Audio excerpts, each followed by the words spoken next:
Aujourd'hui, on vous emmène dans le Loiret. Au programme, une visite du château de Sully-sur-Loire, un gros plan sur le savoir-faire de la faïencerie de Gien, vieille de plus de 200 ans, et un arbre quasiment du même âge et qui semble tout droit sorti d'un conte de fées.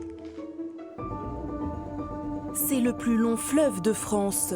Un fleuve chargé d'histoire.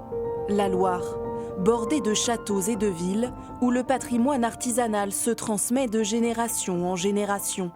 Première étape, la faïencerie de Gien, mondialement connue et visitée par ce groupe de touristes. Nous avons besoin d'argile, de sable et de kaolin. Chaque objet passe entre les mains de 30 faïenciers. Ils travaillent la pâte, moulent, façonnent à l'éponge avant l'émaillage. Une étape qui donne un aspect brillant ou satiné. Là, regardez, celle-là que je viens de tremper, elle est déjà sec. Je peux la prendre sans aucun souci. Moi, c'est extraordinaire. Ils font quelque chose de magnifique parce que j'ai vu qu'il y avait des hommes aussi. Donc, mais non, ça vaut vraiment la peine. C'est quelque chose à voir une fois dans sa vie. Pour les pièces de prestige, les décors sont peints à la main. Il faut au minimum 3 ans d'expérience pour maîtriser la technique. Même si vous trouvez que chaque assiette est semblable, nous, on est capable de savoir laquelle de nous a fait l'assiette parce que chaque assiette est faite à notre main. Et du coup, c'est hyper valorisant.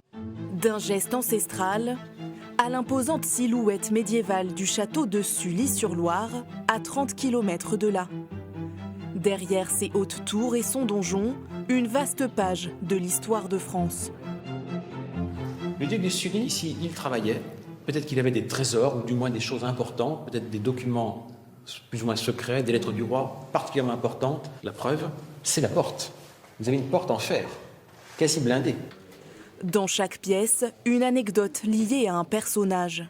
On sait que Louis XIV est venu en mars 1652. C'est un château qui est intéressant. Il a accueilli des personnages très importants, le duc de Sully, mais aussi Louis XIV, on a parlé de Voltaire. On a assez peu parlé de Jeanne d'Arc, mais Jeanne d'Arc est passée là plusieurs fois aussi. Ce couple, féru des châteaux, apprécie cette immersion dans le passé. Il nous semble plus habité, il est meublé, il est mis en scène quelque part. Donc on ressent plus peut-être l'ambiance qu'il pouvait y avoir au moment où les propriétaires étaient là. Les visiteurs peuvent aussi découvrir les richesses naturelles du Val-de-Loire. Le château est entouré d'un écrin de verdure. Une nature que certains privilégiés contemplent au quotidien. Avec ses 27 mètres de hauteur, il est un repère pour les habitants de Main-sur-Loire. On dit les ginkgo biloba capables de vivre 3000 ans. Celui-ci vous surplombe du haut de ses 170 ans. Il a connu 3 propriétaires, mais bien enraciné dans le jardin de cette ancienne tannerie, c'est lui qui les domine. On est tombé en amour de l'arbre en fait. Et d'ailleurs, mon mari dit toujours, je n'ai pas acheté une maison, mais j'ai acheté un arbre. Voilà. C'est vraiment ce qui nous a séduit en premier quand on a visité cette demeure. Pour les voisins, il peut même devenir une source d'inspiration. On a une pleine vue sur cet arbre-là, c'est magnifique, ça m'a même donné l'envie de le peindre, donc je l'ai peint, j'ai fait un tableau avec. Le plus difficile, c'était de peindre ces couleurs jaunes.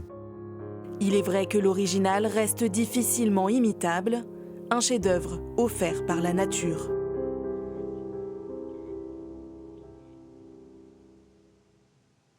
Et effectivement, le Val-de-Loire regorge de beauté offerte par la nature, ce qui lui a d'ailleurs valu en 2000 une inscription au patrimoine mondial de l'UNESCO, une inscription novatrice à l'époque qui a entraîné pas mal de bouleversements sur lesquels revient le directeur de la mission Val-de-Loire.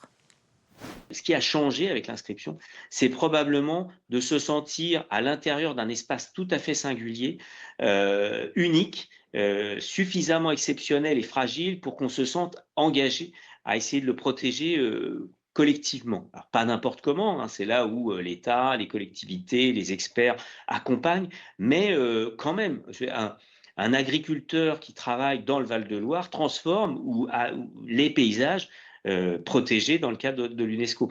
Donc il y a quand même une sorte de responsabilité qui est pas tout à...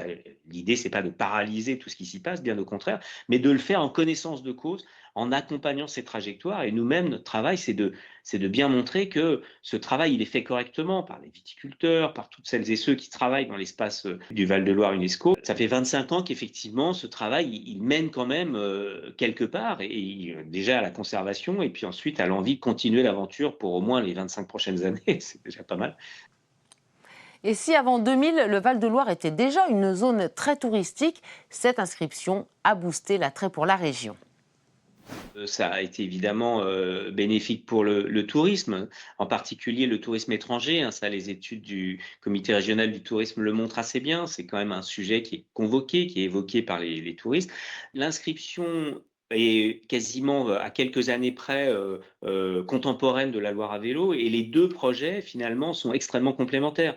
C'est-à-dire que mettre en lumière des paysages et donner un outil, un cheminement décarboné, ce sont des leviers de développement local qui sont très intéressants et qui sont complètement en phase avec les enjeux.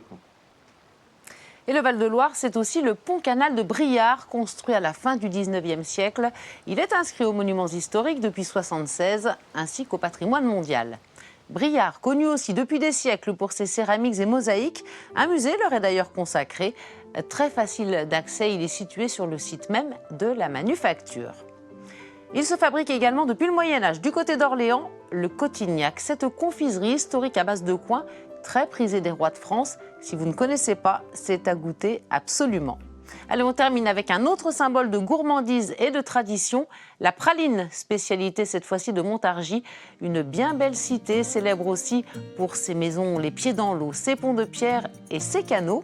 Ce n'est pas pour rien qu'on l'appelle la Venise du Gâtinais. Passez une très belle journée sur France 3.